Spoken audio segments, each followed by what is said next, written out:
Today we are at Badagry local government. On this episode of my show today, where I'm looking at challenges of communities in Badagry and its environment. This road connects Ajara, Agbovikpe, Erikiti, Iragon. It goes to Ikoga. It's one of the major economic roads that connect the two major markets we have in Badagry local government, Lagos State.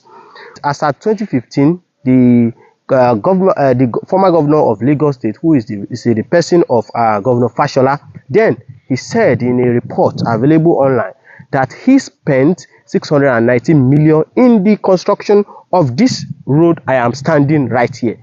Before the report, we saw a bridge that was constructed before the project was eventually abandoned.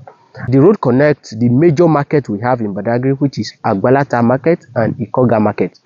At some point of the year, when we have heavy rainfall, you will discover that even this bridge we are seeing today is not accessible, because before you get to the bridge and after the bridge, there is always serious waterlogged. This road we are talking about connects over 10 to 15, going to 20 communities in this in the area of the local government.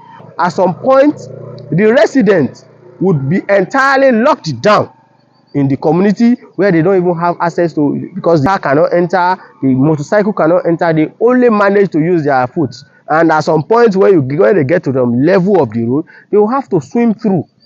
And we have students going to school in this condition and several other things that is going on in this road because of how important this road is. This over time has affected the economic development of the communities in these axis entirely. In terms of market in Ikoga, people that comes from Erikiti going to Ikoga, they find it very difficult. At some point, they just give up because they can't even take their goods to markets. And recently, the government has been talking about people should go to farm because of the economic situation of the country.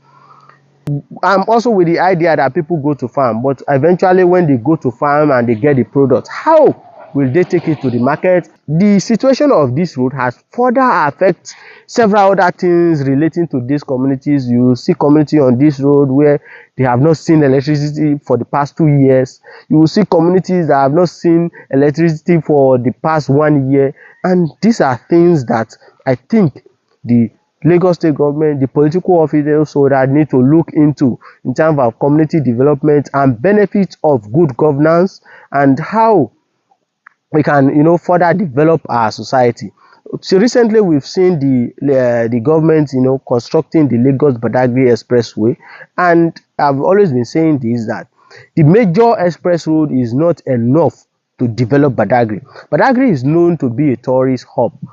All these communities has several tourist attractions that people can come, but eventually when you think of bringing them into these communities, immediately they step on these roads, they get discouraged and they turn back. This infrastructural development has major factors that have been militating against Badagry development over time up to this moment, and we are using this avenue to call on concerned citizens, relevant stakeholders, that we cannot continue looking at Badagry the way it has always been, that there is need for Badagry development. This is not the only abandoned project we have in Badagry. There are other several abandoned road projects in Badagry and its environment, which has continued to affect the growth and development of Badagry.